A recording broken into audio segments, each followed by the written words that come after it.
Le général-major Somo Kakule Evariste va réaliser une année à la tête de la province du Nord Kivu. Depuis que je suis à la tête de ces portefeuilles, avec l'appui ou sous le leadership de son Excellence, Monsieur le gouverneur de province, nous avons réalisé beaucoup de choses dans les secteurs que je suis en train de gérer. Je peux commencer par le secteur de la santé. Ça n'a pas été vraiment facile parce que, comme vous savez, nous sommes dans une zone où nous avons beaucoup de déplacés de guerre.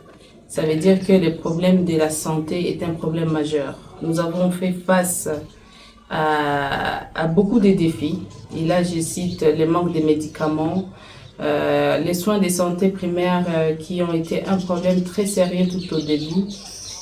Nous avons eu un problème de vaccins. Il y a des enfants du Nord Kivu qui n'ont pas eu accès à la vaccination. Mais aussi, comme vous le savez, nous sommes la première province qui est un problème par rapport à la malnutrition. Nous avons 64% des cas de malnutrition. Ça veut dire que c'est un problème très sérieux et nous avons, avec l'appui de son Excellence, il a fait un plaidoyer au niveau central. Nous avons vu des médicaments arriver ici à Beni, des intrants, des vaccins, mais aussi pas plus tard qu'avant-hier, nous avons reçu aussi quelques médicaments pour lutter contre le paludisme, mais aussi contre la malnutrition. Ça veut dire avec sa diplomatie agissante, il a fait montre de ses capacités dans le secteur de la santé.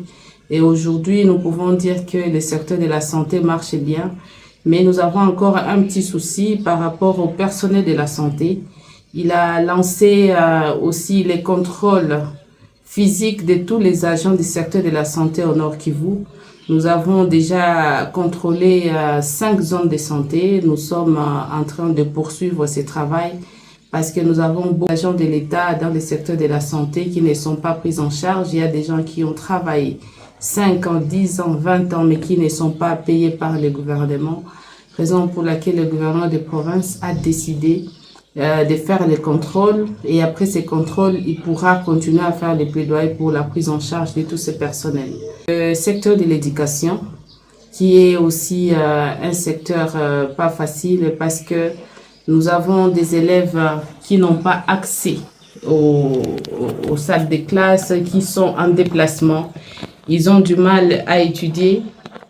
Alors, même les parents se sont appauvris avec cette guerre.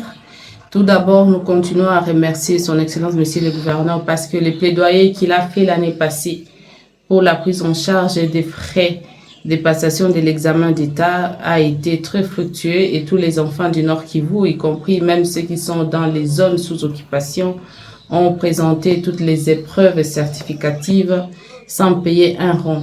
Et je sais que le plaidoyer va continuer cette année pour que les parents ne puissent pas payer encore une fois ces frais. Nous avons les secteurs du genre, de la famille.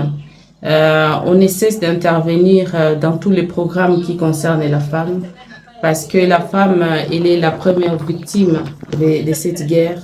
Elle a beaucoup de difficultés et nous accompagnons beaucoup plus les organisations qui travaillent avec les femmes, mais aussi des ONG internationales qui appuient notre gouvernement pour lutter premièrement contre les violences basées sur le genre.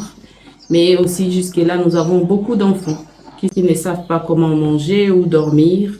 Et nous continuons à réfléchir comment nous allons occuper d'abord une catégorie de ces personnes pour les former.